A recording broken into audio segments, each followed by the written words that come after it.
Секој еден од нас се нашол во ситуација во која што Бог направил нешто кое што ние не сме го очекувале или пак барале, или пак не направил нешто кое што ние сме го очекувале или барале од Него.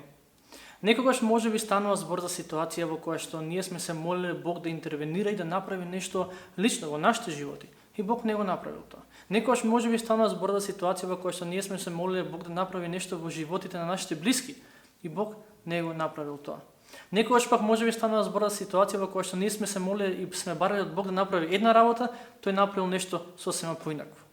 И кога ќе се соочиме со таква реалност во нашите животи, кога ќе се соочиме со таква ситуација во нашите животи, оно што сакаме да го направиме е да дојдеме кај Бог и да имаме можност да му поставуваме прашања, а тој да ни одговара зошто постапил така како што постапил. И некои од вас кои што го гледате ова видео моментално се наоѓате во таква ситуација во животот. Имате некакво прашање за Бог или пак можеби имате прашања за Бог, не едно прашање. И ако тоа е така, ако имаш прашања за Бог, сакам да знаеш дека не си сам, Луѓето за кои што читаме во Библијата, мажи и жени, имале прашања за Бог и барале одговори за тие прашања. И во таква ситуација се нашол и пророкот Авакум во Стариот Завет. Авакум припаѓа на онаа група пророци кои што пророкувале пред робството во Вавилон. Односно, тој бил еден од последните обеди Бог да го разубеди својот народ. Кога велам да го разубеди, мислам на тоа дека неговиот народ живеел во грев и она што Бог им го направил им дал шанса да се покајат. Доколку не се покајат, доколку не го напуштат својот грев, доколку не се свртат кон него, тој ќе мора да ги дисциплинира. И тука доаѓаме до Авакум, кој што пророкувал некаде околу при крајот на 7 век пред новата ера. Преведено од еврејски, неговото име значи прифаќање, односно прегратка. И тоа воопшто не е случајно, бидејќи кога ќе стигнеме до крајот на оваа книга, која што има 3 глави, ќе сватиме и ќе видиме колку е важно значењето на неговото име во сваќањето и толкувањето и разбирањето на оваа книга. Она што исто така интересно и е важно во оваа книга е дека во неа не читаме дека она што Авакум го слушнал од Бог, дека им го пренел на луѓето, што тоа го правеле пророците во тоа време, тоа што го слушнале од Бог, им го кажувале на луѓето. Јас верувам дека тоа се случило, но во самата книга не е запишано дека Авакум отишол кај народот да им каже еве што вели Бог. Туку во целата книга гледаме дека има диалог помеѓу Бог и помеѓу Авакум. Авакум постава прашање, Бог му одговара и на крајот Авакум со песна го слави Бог поради тоа што Бог ќе го направи. Но, ајде да почнеме како што е ред, од самиот почеток.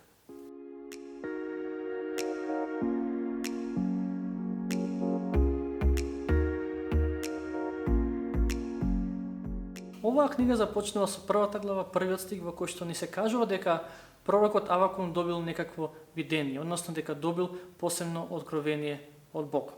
Оно што е важно да го имаме на ум во однос на пророците од Библијата е дека пророците во Библијата не биле луѓе кои што кажувале секој пат што ќе се случи во иднината. Всушност, пророците зборувале за минатото, зборувале за сегашноста, времето во кое што тие живееле, и зборувале и за иднината.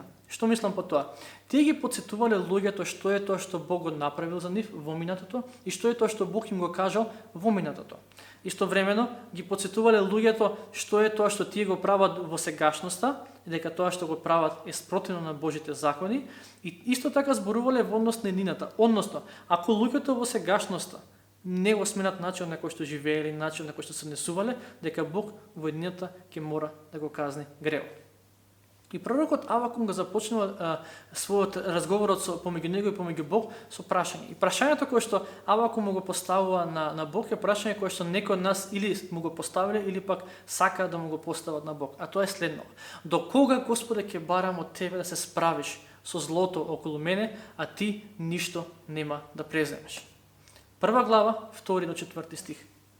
До кога, Господе, ќе викам за помош, а ти да не чуеш? Да викам кон тебе насилство, а ти да не спасиш? Зошто ми ја покажуваш неправдата пред очи? Зошто го гледаш угнетувањето? Грабеж и насилство се пред мене, расправја и раздор беснеат. Затоа законот ја изгуби силата, а правдата не се појавува ни за миг. Да, злосторникот го гони праведникот, затоа судот излегува изопачен. Уште на самиот почеток од овој разговор помеѓу Авакум и помеѓу Бог, гледаме дека Авакум бил свесен за тоа што се случува околу него, бил свесен за злото околу него и воопшто не бил рамнодушен за тоа што се случува околу него. Тој гледал зло околу него и го молил Бог. Не било прв пат, сигурно го молил Бог да превземе нешто. Но на сето тоа изгледа Бог како да бил незаинтересиран, како да не слушал, како да бил неактивен. И обрнете внимание на првите два збора од вториот стих, вика до кога? Самото тоа покажува дека ова не е прв пат Авакум да му се моли на Бог. Кој знае колку пати претходно го барал од Бог, Боже справи се со злото, Боже превземи нешто. Луѓето се живееле како што сакале. Имало, читаме тука за насилство, имало за неправда, имало раздор, имало беззаконие. Не знам за вас, ама мене ми звучи ова што го пишува Авакум тука, делно ми звучи како она што се случува можеби сега моментално во нашата држава, не моментално туку и со години во нашата држава. Како да опишува ситуацијата во Македонија. И тој го прашува Бог, Боже, зошто не преземаш ништо? Со други зборови, она што Авакум го вели на Бог во оваа така наречена прва поплака е, Боже, премалку правиш. Треба да си малку поактивен. Треба да превземеш нешто. Не си доволно активен. И иако не бил во право во однос на неговата проценка за Божјата активност, сепак она што ми се допаѓа кај Авакум е што дошол кај Бог и своите мисли и своите чувства ги процесирал заедно со Бог. И верувам дека првото нешто кое што го учиме од оваа книга во однос на тоа како да му пристапуваме на Бог и како да доаѓаме кај Бог е дека кога доаѓаме кај Бог ние треба да бидеме искрени и треба да му кажеме како се чувствуваме. Бог не сака и не бара од нас да ставиме добра фасада секој пат кога ќе дојдеме кај Него. Бог не очекува од нас да ги имаме сите одговори за сите прашања и секогаш се да ни биде јасно. Бог сака искрена вера. Бог сака длабока вера и вера која што ќе поставува прашања, вера која што ќе признае, не знам, или вера која што ќе каже не ми е добро. А не површна вера која што секој пат вели се знам, супер ми е, фала на Господа, се е во ред. Мене искрено малце ми е тешко да им верувам на луѓе кои што секој пат велат дека се им е во ред. Може би стварно е така, може би по друга страна глума дека се им е во ред, бидејќи мисла дека е многу недуховно и дека Бог ќе го навреди ако некојаш признаеме се борам и имам прашања. Се разбира, другата крајност се луѓе кои што постојано се борат и постојано имаат прашања и постојано се жалат за тоа како се чувствуваат, но верувам дека во Авакум имаме еден добар баланс. Дека не се чувствувал добро, имал многу прашања и доаѓа кај Бог со неговите борби и со неговите прашања. Тој не донел заклучок и рекол Бог е неактивен и не сакам да се замарам со него. Туку на некој начин ставот кој што го гледаме кај него е како да вели Бог мисле како да е неактивен. И оно што сакам да го знам е зошто. И сакам да го прашам зошто. И затоа дошол кај Бог да го праша за тоа. За жал, некои луѓе мислат дека е богохулство ако му поставуваме прашање на Бог. Дека Бог е навреден од тоа.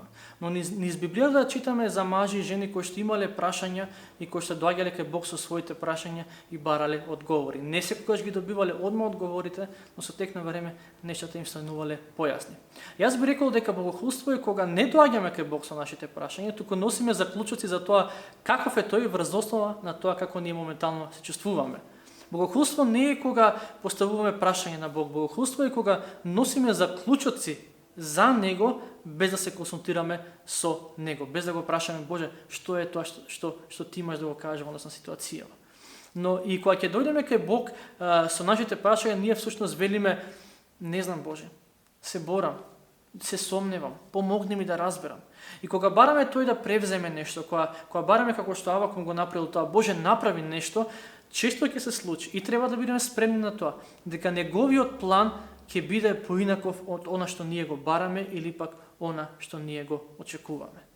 Погледете меѓу народите, видете, зачудете се. Зашто во ваше време јас извршувам такво дело за кое вие не би поверувале ако би ви раскажувале. Зашто јас ќе ги кренам халдејците, народ жесток и необуздан, кој оди по ширините земји за да завладее населби, кои нему припаѓаат.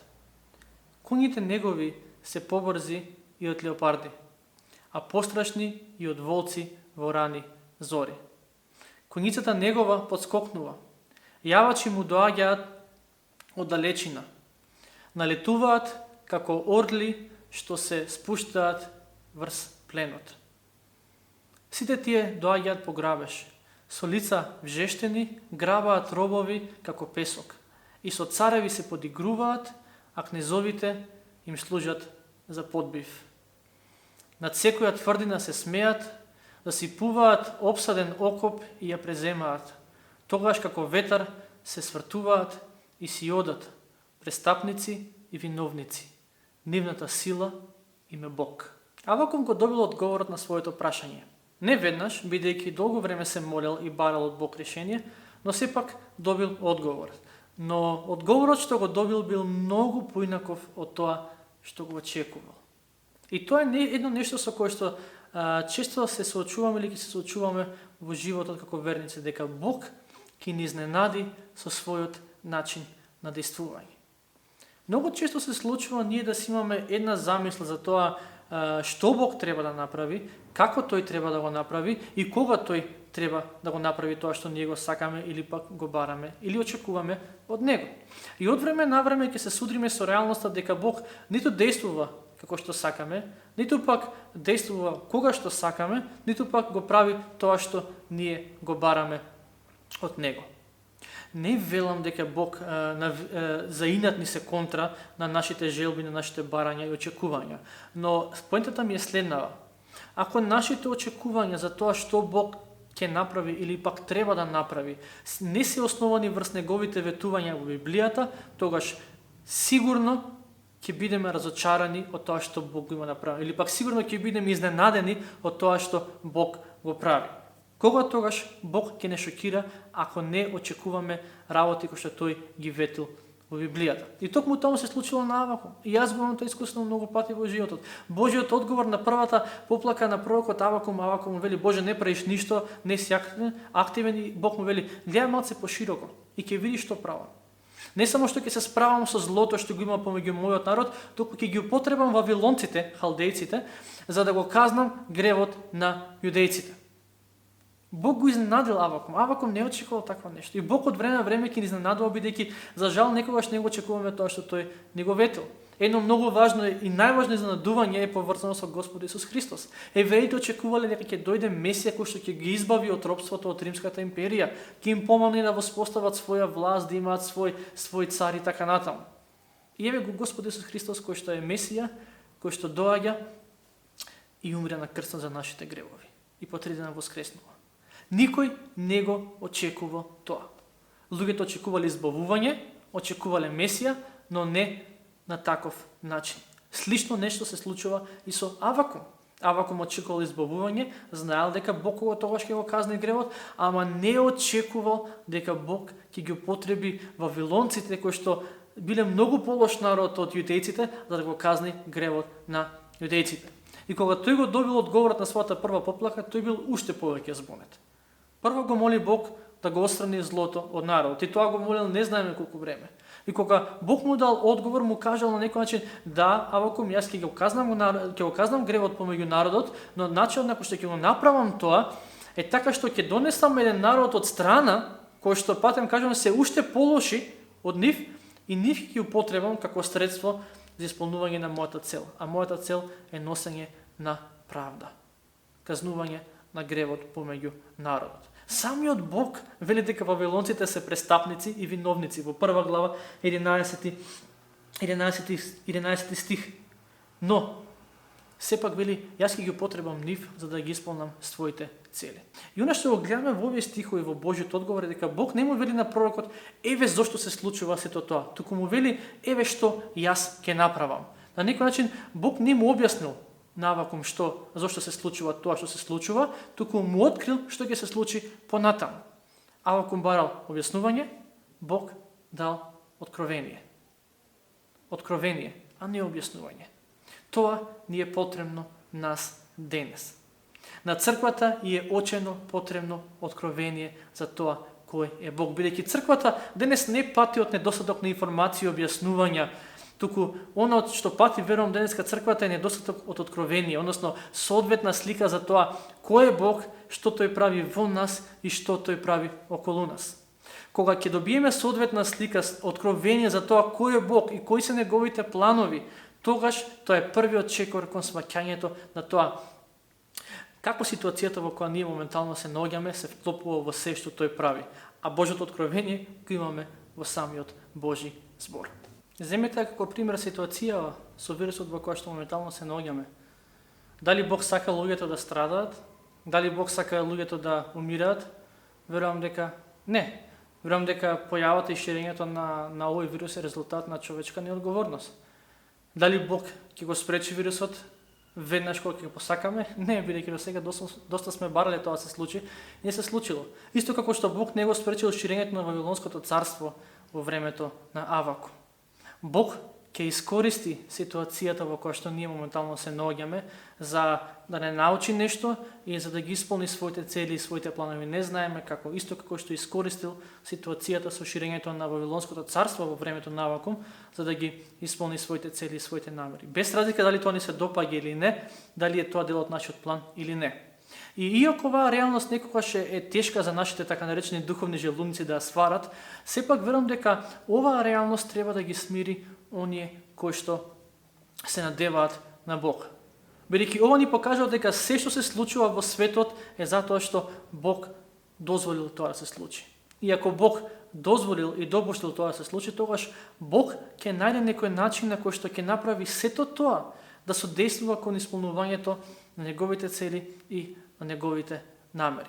Тоа важи за кризите и за непосакуваните ситуации со кои што се соочуваме на глобално ниво, но исто така верувам дека тоа важи за кризите и непосакуваните ситуации со кои што се соочуваме секој од нас на лично ниво.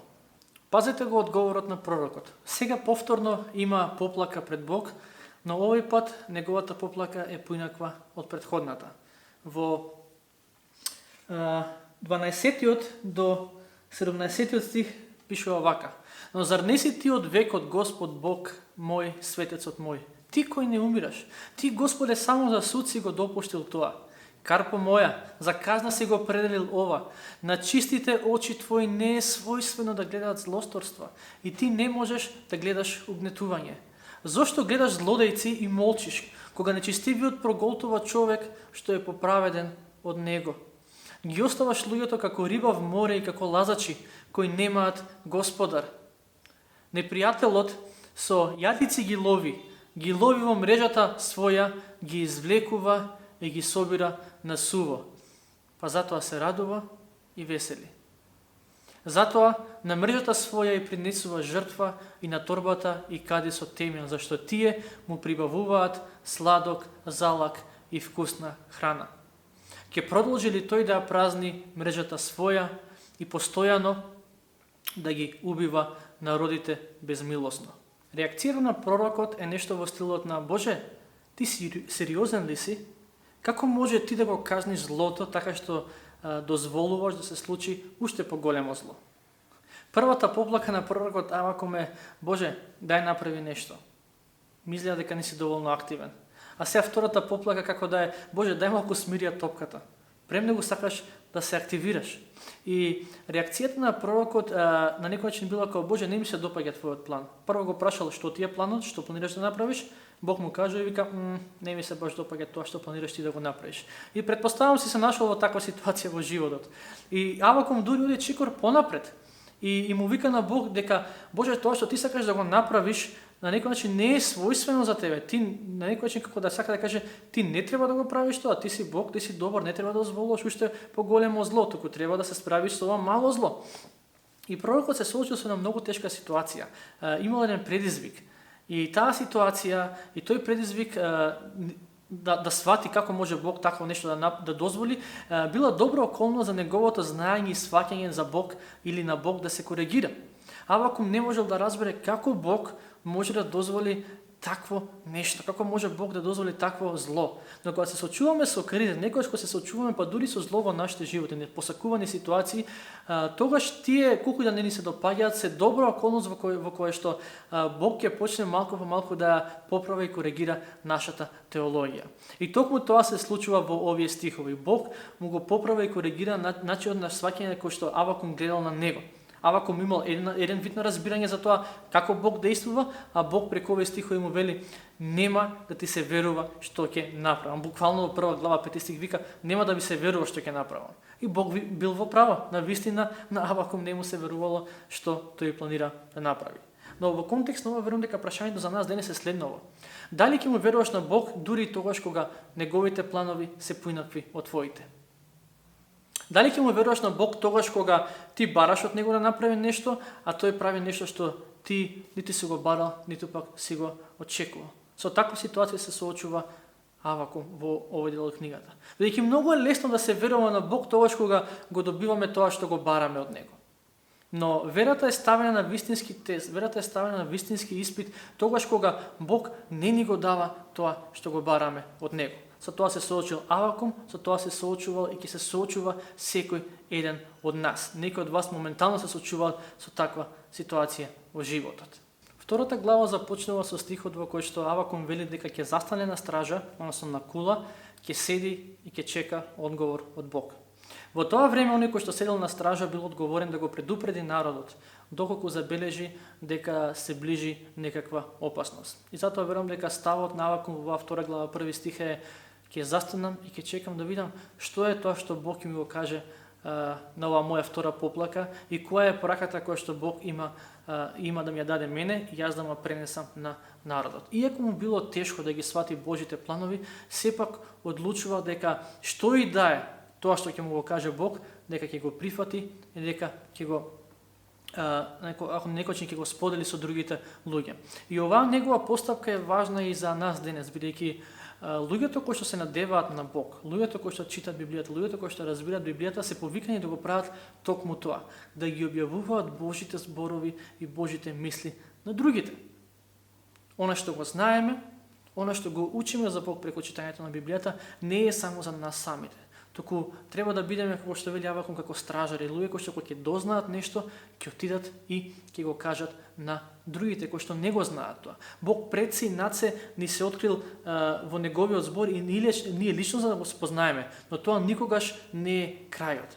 Целта на богопознанието никогаш не е да си го чувам тоа за мене. Туку целта на богопознанието секогаш треба да биде дека јас сакам да го споделам тоа духовно богатство со луѓето околу мене. И пророкот Авакум се поставил себе си во улога на стражар и го чекал Божиот одговор на неговата втора поплака. А воедно тоа бил и Божиот збор кој што тој требало да го пренесе на луѓето во градот Ерусалим, па и всушност и во целата Јудеја. И Бог одговорил на оваа втора поплака на Авакум и Бог го рекол следното. Всушност не. Ајде за тоа ќе зборуваме следната недела.